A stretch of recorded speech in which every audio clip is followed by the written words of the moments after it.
الحمد لله وكفى وسلام على عباده الذين اصطفى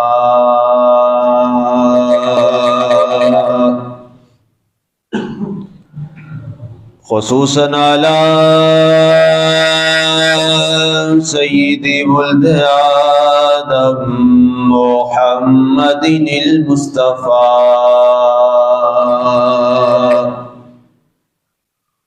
والمجتبى والمرتضى وعلى آله وأصحابه لنا مقتدى.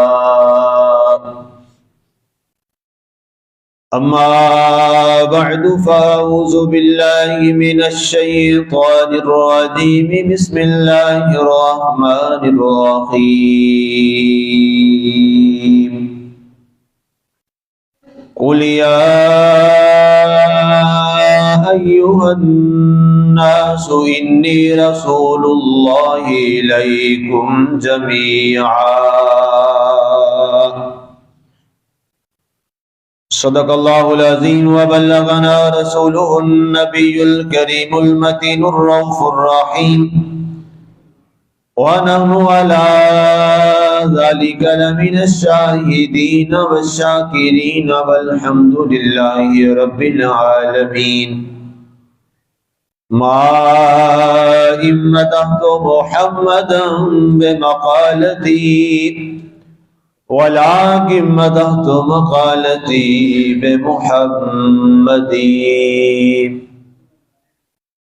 بعد حمد و صلاۃ، معزز سامعین و ناظرین، آج کا ہمارا خطبہ جمعۃ المبارک حضرت سیدنا محبوب خدا جناب محمد مصطفیٰ صلی اللہ علیہ وآلہ وسلم آپ کی شخصیت اور آپ کی ذات پاک کے اس اہم موضوع کے ساتھ مختص ہے جس حوالہ سے میں نے آیہ مبارکہ بھی تلاوت کی، اور اس کا عنوان میں نے یہ بنایا ہے کہ فی زمانہ ہم سیرت نبوی پر کیسے عمل کر سکتے ہیں. ایک بہت عام بات جو اس وقت گردش کر رہی ہے اور لوگوں سے بار بار یہ جملے ہماری سماعتوں کے ساتھ ٹکراتے ہیں کہ حالات ایسے ہیں، دور بڑا پرفتن ہے، دجالی قوتیں اپنے عروج پہ ہیں، تو لہذا اس ماحول میں دین پر چلنا بڑا مشکل ترین اور ناممکن ہے. بنیادی طور پہ دین ہے کیا؟ تبلیغ کیا ہے؟ یاد رکھیے، تبلیغ کوئی ذاتی روب اور دبدبہ بٹھانے کے لیے لچھے دار مزاج لوگوں کے سامنے رکھنا تبلیغ نہیں ہے، بلکہ تبلیغ یہ ہے کہ عوام الناس اور لوگوں تک اللہ اور اللہ کے رسول کے پیغام کو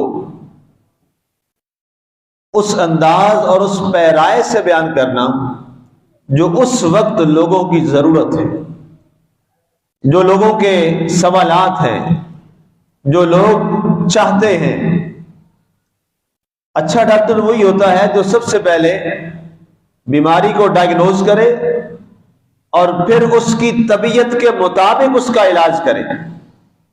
وہی دوا اثر کرتی ہے، وہی نسخہ کامیاب ہوتا ہے.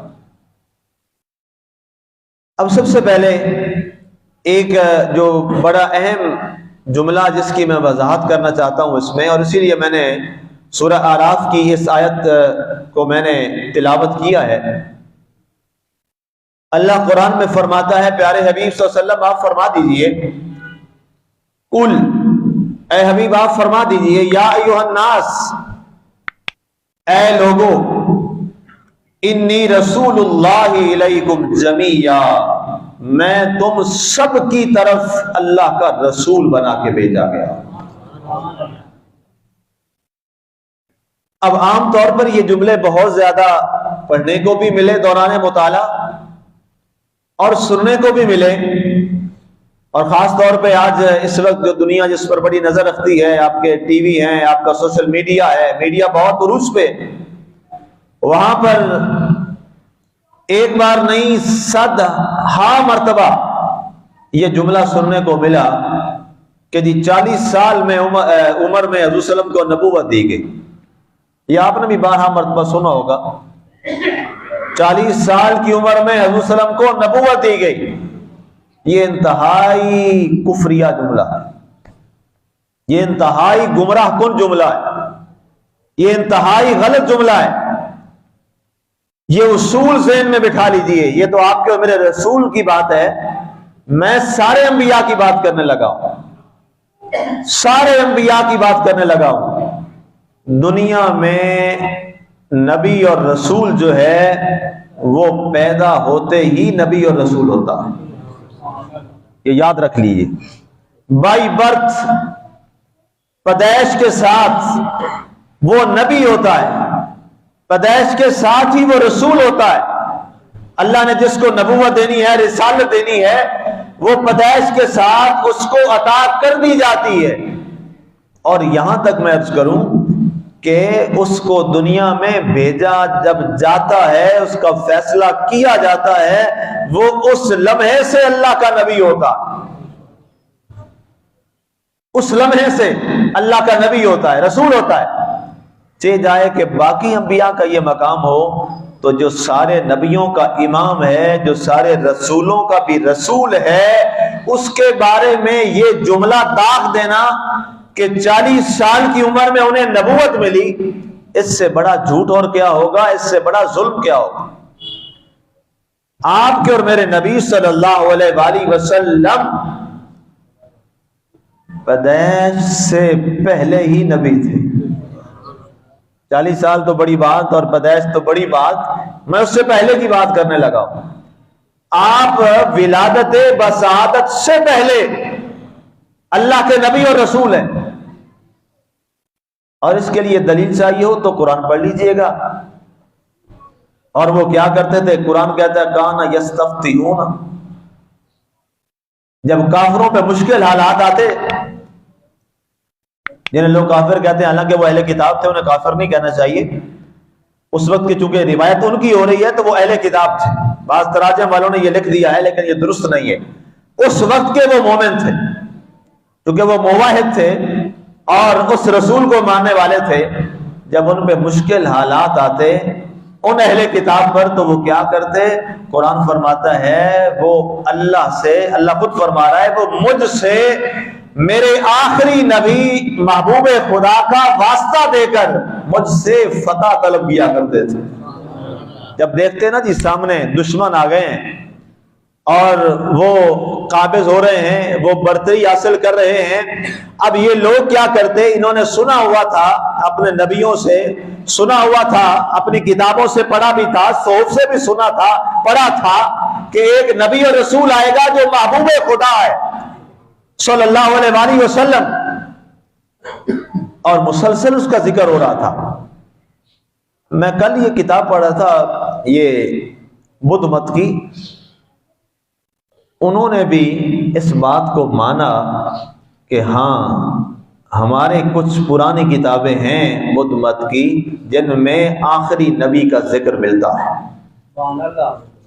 یہ بڑی حیران کن بات ہے۔ یہ بدھمس کے ہاں انہوں نے بھی مانا اس بات کو کہ ہاں ہماری جو کتب سابقہ ہیں اس میں یہ بات ہے کہ جب انسانیت انتہائی قسم پرسی میں تکلیف کی سانسیں اور ہچکیاں لے رہی ہوگی تو ان کو تشفی دینے کے لیے ایک مسیحا آئے گا جس کا ظہور عرب کی دنیا سے ہوگا۔ اب یہ بات آقا کریم علیہ الصلوۃ والسلام کا تذکرہ تو خیر بہت سے پہلے ہے، بہت پہلے ہے، تو جس کا تذکرہ کتب سابقہ میں ہو، امت سابقہ میں ہو، جس کی باتیں پہلے ڈال دی گئی ہوں صحیفوں میں، جس کی باتوں کو لوگوں کے دلوں میں نقش کر دیا گیا ہو، اور جو نبی آ رہا ہو، عیسیٰ علیہ السلام نے تو باقاعدہ طور پہ جو آپ کا ذکر کیا قرآن پاک میں من بعدہ اسمہ احمد، وہاں باقاعدہ اس کی وضاحت، اور آپ نے تو نام بھی بتا دیا کہ میرے بعد ایک نبی اور رسول آنے والا ہے، وہی سب کا رسول ہے جس کا نام احمد ہے، میں تمہیں اس کی بشارت دے کے جا رہا ہوں۔ اب آپ بتائیے، جس کے ذکر تذکرے قرآن میں، کتب سابقہ میں، صحیفوں میں، دنیا کے سامنے ہوتے آئے ہیں، کیا اس کو نبوت 40 سال کی عمر میں ملی؟ عرب میں تو اور بھی بڑے لوگ تھے، باقیوں کے ذکر کیوں نہیں آئے؟ باقیوں کی بشارت کیوں نہیں آتی چلی آئی؟ تو لہذا آج کے بعد یہ بات ذہن نشین کر لیجئے، یہ جملہ کبھی مت بولیے، مت سنیے کہ آپ کو 40 سال کی عمر میں نبوت دی گئی، نہیں، نبوت تو آپ کی اس وقت بھی تھی جب کائنات کا ابھی وجود بھی نہیں تھا۔ نبوت آپ کی اس وقت بھی تھی جب آسماں بھی نہیں تھے، آپ کی نبوت اس وقت بھی تھی جب زمین نہیں تھی، اس کائنات میں کیا کچھ بھی نہیں تھا۔ اس کی وضاحت کے لیے میں ایک وحی پڑھ دیتا ہوں، وحی غیر مطلوب جسے حدیث قدسی کہا جاتا ہے۔ رب ذوالجلال خود فرماتا ہے كنت كنزا مخفيا فاحببت ان اعرف فخلقت الخلق، اے محمد، فرمایا میں ایک چھپا ہوا خزانہ تھا جسے کوئی نہیں جانتا تھا، جب تھا ہی کوئی نہیں تو جاننا کسی نے کیا تھا۔ میں ایک چھپا ہوا خزانہ تھا تو پھر مجھے پسند آیا، فاحببت، اللہ فرماتا ہے مجھے محبوب یہ ہوا کہ میں کسی کو پیدا کروں جو مجھے خالق کہے، مجھے مالک کہے، مجھے رازق کہے، مجھے سجدہ کرے، ایک تعلق قائم ہو۔ تو کیا کیا؟ فخلقت الخلق، اے محمد، تو میں نے سب سے پہلے نور مصطفیٰ کو پیدا فرمایا۔ نعرہ تکبیر، اللہ اکبر، نعرہ رسالت، نعرہ غوثیہ، نعرہ حیدری، علی مرتبہ سامعین، اب گویا یہ اس لمحہ سے اس پر بے شمار حدیثیں آپ کو میں سنا سکتا ہوں، مل جائیں گی کہ آپ نے کیا کیا فرمایا، کنت نبیا وآدم بین الماء والطین، یہ ایک حدیث، اور اس کے علاوہ اور یہ بھی ان کا خمیر بھی تیار نہیں ہوا تھا، میں تب بھی نبی تھا، یہ ساری باتیں، اس پر بہت سارا محدثین نے بڑا مواد جمع کیا ہے، اللہ ان کی دربتوں پہ کروڑوں رحمتوں کا نزول فرمائے۔ اس سے آگے بڑھیے، آپ کے اور میرے پیارے نبی حضرت سیدنا محمد رسول اللہ صلی اللہ علیہ وآلہ وسلم بائی برتھ۔ اچھا، یہاں پہ ایک قرآن کا ایک اور حوالہ بھی سنتے جائیے، سورہ مریم شریف کی آیت نمبر 30 سے لے کر 34 تک، یہ گھر جا کے ضرور پڑھ لیجئے گا ترجمے کے ساتھ۔ سورہ مریم شریف آیت نمبر 30 سے 34 تک، یہ موضوع آپ کو سمجھنے میں اور بہت آسانی ہو جائے گی، اور مزید آپ اس میں اور زیادہ پرذوق ہو جائیں گے۔ جب اللہ تعالیٰ نے حضرت مریم علیہ السلام کے ہاں پیدائش فرمائی اور ایک بچہ بیٹا پیدا ہوا، لوگوں نے کیا کیا تانے دیے، وہ اس سے پہلے ساری بات اس سے پہلے چل رہی ہے، اور یہاں تک تانا دیا یا اخت ہارون، کیا ہو گیا تمہارا خاندان تو ایسا نہیں تھا، یہ کہاں سے لائی ہے؟ کنواری، ظاہر کنواری لڑکی ایک جو ہے، اگر وہ لڑکا لے کے آئے تو ہے تو اچنبھے کی بات اور بڑی حیران کن بات ہے، یہ کوئی چھوٹا امتحان نہیں تھا۔ سیدہ طیبہ مریم علیہ السلام پر جو امتحان آیا ہے اور ابتلا آیا ہے، یہ بہت بڑا ابتلا ہے۔ پاکیزہ ترین خاتون، نوجوان لڑکی، اور نکاح نہیں ہے، خاوند نہیں ہے، اور وہ گود میں اٹھائے ہوئے کہ لڑکا لے کے آئی ہے، اور پھر حکمت خدا دیکھیے، حکمت رب ذوالجلال دیکھیے، کہا کہ آپ نے کیا کہنا ہے، انی نذرت للرحمن صوما، یہ اسی مریم شریف کے الفاظ ہیں سورہ کے۔ کہ آپ نے بس جان چھڑا دینی ہے کہ میں نے خاموشی کا روزہ رکھا ہوا، میں نے رب کے لیے منت مان لی ہے، میں نے نہیں بولنا. فاشارت الی، قرآن فرماتا کہ آپ نے اشارہ کر دیا کہ بھئی یہ ایسے پوچھ لو. اب یہاں ذرا وہ بات ہے کہ 40 سال کی عمر میں اب یہ عیسیٰ علیہ السلام کا درجہ مقام بہت اعلیٰ ہے، روح اللہ ہے، لیکن یہ بات تو طے ہے آپ کے اور میرے نبی کا مقام تو بہت عرفہ ہے. یہ تو ہمارا عقیدہ ہے. اب جب ان کی طرف اشارہ کیا تو لوگوں نے کہا بھائی تمہیں کیا ہو گیا ہے، ہمیں اور مزید بے وقوف بنانا چاہتی ہو؟ ایک تم نے کام یہ کیا ہے کہ لڑکا لے کے آئی ہو اور ساتھ ہمیں کہتی ہو یہ سے پوچھ لو. وہ کبھی پنگھوڑے والے بھی بولے، کبھی یہ نوزائیدہ بچہ بھی بولا ہے. کہا آپ نے پھر اشارہ کیا، قرآن نے وہ بھی بیان کیا یکلم الناس فی المہد وکہلا، وہ جوانی میں بھی تو بولتا ہی ہے، بولے گا، لیکن پگوڑے میں بھی بولا ہے. سبحان اللہ. قرآن نے یہ بھی فرمایا. جب اشارہ کیا ان کا چلیں اتمام حجت کے لیے پوچھ ہی لیتے ہیں، چلیں جھوٹے کو جھوٹا اینڈ تک کرو. لوگوں نے کہا چلیں آخری بات ہے پوچھ بھی لیتے ہیں، نہیں بولے گا تو کہیں گے ہاں اب بتا اب کیا فریب تیرا چلے گا. جب کہا ہاں جی بول بھائی، نوزائیدہ سے پوچھا، بچے سے، ابھی ابھی پیدا ہوا ہے، کون ہے تو؟ اللہ اکبر. قرآن کیا فرماتا ہے؟ انی عبداللہ آتانی الکتاب وجعلنی نبیا. یہ جملے بولے ہیں کس نے؟ اس نوزائیدہ. اگر لڑکا کوئی اور ہوتا تو کیا بات کر سکتا تھا؟ نہیں. اور اعلان خود کر دیا تاکہ سارے وہاں اٹھ جائیں. کہا میں اللہ کا بندہ. پہلا اعلان کیا کیا؟ میں اللہ کا بندہ ہوں. اس پہ آگے میں جا کے بات کرتا ہوں کہ یہ کیوں کہا. میں اللہ کا بندہ ہوں. آتانی الکتاب، اس نے مجھے کتاب دی ہے. ابھی پیدا ہوا ہے، چند لمحے گزرے ہیں، تو پہلا جملہ تو چلے بڑا آسانی سے سمجھ بھی آ جاتا ہے، ہضم بھی ہو جاتا ہے کہ اللہ کا بندہ ہوں، ٹھیک ہے. تو اگلی بات ہے آتانی الکتاب، کہ مجھے کتاب دی ہے. سامعین پہ عجیب سا سیر طاری ہوا کہ بھائی اس لڑکے نے تو، بچے نے تو، نوزائیدہ نے کمال بات کر دی ہے. عبداللہ تو سمجھ آ گیا، یہ کہتا ہے مجھے کتاب دی ہے. اور اس سے جو تیسرا اعلان ہے اس نے تو جناب ایک طوفان برپا کر دیا اور لوگوں کو وہاں پر خاموش ہونے پر اور مستغرق ہونے پر مجبور کر دیا اپنی سوچوں میں.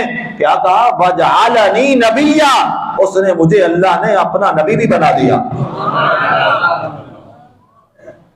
اب جو خطبے کے آغاز میں بہت پہلے میں نے جملہ بولا تھا، اب ذرا اس کو دوبارہ ذہن میں لائیے اور اس آیت کو ذرا ساتھ جوڑیے.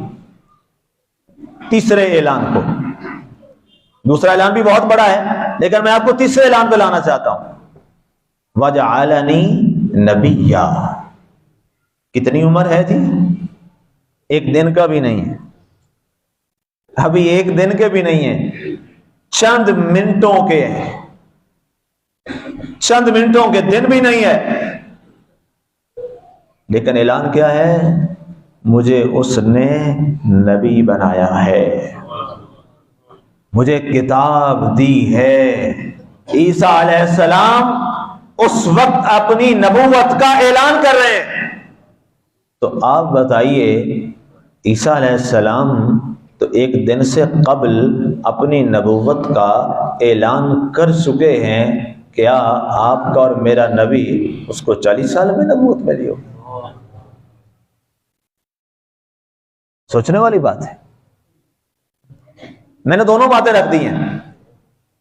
اگر آیات معصورہ سے سمجھنا ہے پھر بھی سمجھ لیجئے، اگر قیاس سے سمجھنا ہے پھر بھی سمجھ لیجئے. قیاس میں نے اس لیے بتایا ہے کہ جب آپ کسی یہودی اور عیسائی سے بات کریں گے یقیناً وہ آپ کے قرآن کو شاید نہ مانے، وہ ہمارے قرآن پہ وہ بات نہ کرے. اس کے علاوہ جب دہریے سے آپ بات کریں گے تو وہ تو آیات کو نہیں مانے گا، وہ تو کس پہ آئے گا؟ وہ قیاسات پہ آئے گا. تو قیاسات پہ بھی اگر آ جائیے تو سبحان اللہ سبحان اللہ، کیا شخصیت ہے آپ کے اور میرے رسول صلی اللہ علیہ وسلم کی اور کائنات کے نبی کی. اگر فلسفی دیکھے تو سب سے ارفع و اعلیٰ ذات مصطفیٰ ہے. اگر قیاسی دیکھے تو سب سے اعلیٰ ذات مصطفیٰ ہے. اور اگر کوئی منطقی آ کر منطقی انداز میں ذات رسول کو جاننا چاہے تو یہ آپ کے اور میرے لیے شرف کی بات ہے اور ہمارے لیے باعث فخر ہے کہ جناب منطقی اور فلسفی کے لیے بھی ذات رسول سب سے بالا کا نظر آئے گا. نعرہ تکبیر، یا رسول اللہ، زندہ باد. عالی مرتبت واپس آئیے. اچھا سبحان اللہ، پیدائشی طور پہ آپ کے والد گرامی تشریف لے گئے، یتیم پیدا ہوئے، والدہ کے ساتھ بہت تھوڑا وقت گزرا، وہ بھی تشریف لے گئی، دادا جان نے کفالت میں لے لیا، وہ بھی داغے مفارقت دے گئے، چچا جان کے ساتھ آ گئے. اب اس دوران والدہ کا سایہ بھی نہیں ہے ظاہری طور پہ، والد گرامی کا سایہ بھی نہیں ہے. ٹھیک ہے جی، جس دادا کے ساتھ تھے وہ بھی تشریف لے گئے. اب ایک فضل نامی شخص تھا عرب میں، اس نے ایک این جی او بنائی، ایک تنظیم کہہ لیں، آرگنائزیشن کہہ لیں، جس کو حلف الفضول کہا جاتا ہے. اور اس کا کام کیا تھا؟ عرب کلچر تھا، بدماشی عام تھی، چودراہٹ عام تھی، لوگوں کے حق غصب کیے جاتے تھے، مال چھین لیا جاتا تھا، اور بیچارے جو نادار غریب تھے، مفلوق الحال تھے، ان کے حالات وہاں رہنے والے نہیں تھے. اس بندے نے کیا کیا کہ ایک اس طرح کی آرگنائزیشن بنائی، تنظیم بنائی، اس میں لوگ شامل کیے. اور وہ کیا کرتے تھے؟ وہ باقاعدہ ان کو تھریٹ کرتے، ان سے ظالموں سے مقابلہ کرتے، اور جناب ایک پاور یوز کرتے، اور جو مظلوم لوگ ہوتے تھے ان کا مال ان سے لے کر واپس مستحقین تک پہنچاتے تھے. یہ الف الفضول، یہ آرگنائزیشن. اور آپ مورخین کو پڑھیے، اور میں جان بوجھ کے حوالہ مستشرق کا اس لیے دینے لگا ہوں پروفیسر نکلسن کا، تاکہ کوئی یہ نہ کہے تو نان مسلم سے بھی آپ بات کریں تو آپ ڈنکے کی چوٹ پہ بات کر سکیں، وگرنہ ہمارے مورخین نے بھی لکھا ہے، لیکن میں نکلسن کا حوالہ اس لیے دے رہا ہوں. اس نے کہا کہ اس آرگنائزیشن جو تھی، جو مظلوموں کے ساتھ کھڑی ہوتی، ظالموں کے ساتھ پنجہ آزمائی کرتی تھی اور ان کا مقابلہ کرتی تھی، اس میں جو سب سے زیادہ سرگرم رکن اور ممبر تھا، اس کا نام تھا holy prophet Muhammad peace be upon him, حضور علیہ الصلوۃ والسلام کی ذات پاک. ابھی اعلان نبوت نہیں ہوا، ابھی اعلان نبوت نہیں ہوا. اچھا دوسری بات، وہ معاشرہ، وہ سوسائٹی. اچھا یہ ایک میں مثال سے سمجھا دوں. یہ سندل کا درخت ہوتا ہے نا جی، یہ اس کی خوشبو اتنی باکمال ہوتی ہے کہ جو وہاں اس علاقے کے لوگ رہنے والے ہیں وہ جانتے ہیں. تو جو ہمارے خاص طور پہ ہمارے یہ لوگ باٹنی کے پروفیسرز ہیں، ان سے بھی یہ میری کافی ڈیبیٹ رہی، اور پھر اس پہ پورے اس کے میں نے وہ ایک الگ سائنس کا موضوع ہے. لیکن یہ کہ اس کے ساتھ نا سانپ، اس کی ٹہنیوں کے ساتھ، اس کے تنے کے ساتھ، ہر وقت سانپ اس کے ساتھ چمٹے رہتے ہیں. لیکن کہتے کمال بات یہ ہے کہ ہر لمحہ سانپ اس کے ساتھ چمٹتے ہیں، ٹہنیوں کے ساتھ، پھلوں کے ساتھ، تنے کے ساتھ، لیکن اس کے باوجود وہ ہے بڑا خوشبودار. ٹھیک ہے جی، سانپوں کی ظاہر قبول نہیں کرتا. اب میں آپ کو سمجھانے لگا ہوں، وہ معاشرہ جس معاشرے میں آپ کے اور میرے رسول صلی اللہ علیہ وسلم نے آنکھ ظاہری طور پہ کھولی ہے، آپ کی پیدائش ہوئی ہے، وہ معاشرہ سانپوں کی زہر سے کم نہیں تھا. وہ معاشرہ اتنا ظالم قسم کا معاشرہ تھا. اگر اس پہ ایک پورا الگ خطبہ چاہیے کہ کیا کیا معاملات ہیں، آپ سن نہیں پائیں گے. اس معاشرے کے اندر آپ کی ولادت ہوتی ہے، سارے آپ اس معاشرے میں رہتے ہیں. میں نے عرض کیا تھا نا کہ اس زمانہ میں سیرت نبوی پہ کیسے چلا جائے. لوگ کہتے ہیں حالات ایسے ہو گئے ہیں ہم چل نہیں سکتے. بات میں نے کی تھی نا، میں آپ کو اس بات پہ لانا چاہ رہا ہوں. عرب معاشرہ ہے، سانپ جیسا زہریلا مزاج ہے، ماحول ہے، لیکن اس سانپ جیسے زہریلے ماحول کے اندر آپ کے اور میرے پیارے نبی حضرت سیدنا محمد الرسول اللہ صلی اللہ علیہ وآلہ وسلم اس قدر عظیم الفطرت انسان ہیں اور اتنے باکمال ہیں کہ بوڑھے، نادار، محتاج، فقیر، یتیم، بیوائیں، یہ اعلان نبوت سے پہلے کی باتیں کر رہا ہوں میں ساری، وہ کیا ہیں، انہیں جب بھی کوئی مسئلہ پیش آتا ہے لوگ کہتے ہیں وہاں عبداللہ کا ایک بیٹا محمد ہے، اس سے رابطہ کرو تمہاری ضرور مدد کر دے گا۔ اچھا، ایک دفعہ کا یہ اعلان نبوت سے پہلے کی میں بات کر رہا ہوں، ایک شخص آیا، مسافر تھا کسی باہر سے، اور یہاں مکہ میں آیا تو ابو جہل نے کیا کیا، اس کو پسند آ گیا، اس نے جو اونٹ رکھا ہوا تھا نا وہ سرخ اونٹ تھا، خاص اس کی ایک نسل تھی، وہ بڑا اس کو پسند آ گیا ابو جہل کو۔ ابو جہل نے کہا بیچنا ہے، اس نے کہا اس مسافر سے بیچنا ہے، اس نے کہا جی نہیں، انہوں نے کہا نہیں یار بیچ لو، میں تمہیں اتنے زیادہ پیسے دیتا ہوں۔ اس نے کہا ٹھیک ہے، اونٹ لے لیا، کہا میں پیسے لا دیتا ہوں، ظاہر ہے وہ سردار تھا، اس نے کہا نہیں دینے پیسے، اکڑ گیا، ابو جہل تھا، بدماشی، کہا نہیں میں دیتا پیسے، تو بات کی تو تجھے یہیں پہ میں سردار ہوں، تیرا سر اتروا دوں گا، عافیت چاہیے تو چپ کر کے یہاں سے چلا جا۔ بیچارہ بڑا پریشان ہوا، کسی نے کہا آیا روتا ہوا، کہا کیا ہوا، کہا یار اونٹ تھا، سواری تھی، تو اس نے مجھے یہ کہا، ابو جہل جو یہاں کا قبیلے کا سردار ہے، تو اب وہ آگے مجھے نہ پیسے دے رہا ہے اور نہ میرا اونٹ واپس کر رہا ہے۔ تو ایک شخص نے کہا ابھی کوئی اعلان نبوت کی کوئی بات ہی نہیں ابھی تک چل رہی۔ ایک شخص نے کہا یار اس طرح کر، یہ بڑا گھر ہے عبد المطلب کا، اس گھر میں ایک لڑکا رہتا ہے، ایک نوجوان ہے جس کا نام محمد ہے، اس سے بات کر تیری بات بن جائے گی۔ اچھا وہ شخص چلا، ابھی اعلان نبوت والی بات ہی نہیں ہے، کوئی پتہ ہی نہیں ہے کسی کو، وہ گیا دروازہ بجایا، آپ تشریف لائے، کہا انت محمد ابن عبداللہ، کہا نعم انا محمد بن عبداللہ، قلت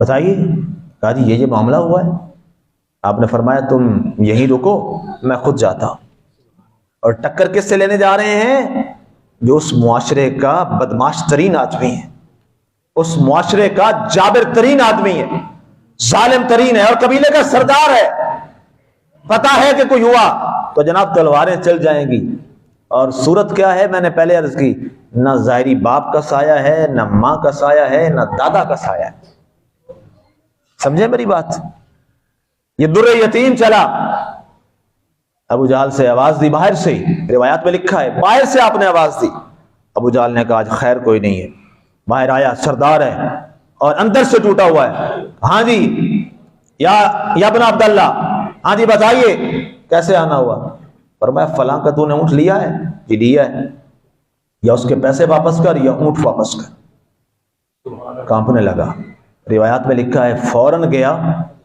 اور دراہم لے کے آیا اور آپ کے حوالے کیے، آپ اس شخص کے پاس گئے اور آپ نے اس کو دے کر اس سے، یہ وہ معاشرہ ہے، ابھی آپ کا اور میرا وہ معاشرہ نہیں ہے، وہ سانپوں کا معاشرہ تھا، زہریلے مزاج لوگوں کا معاشرہ تھا۔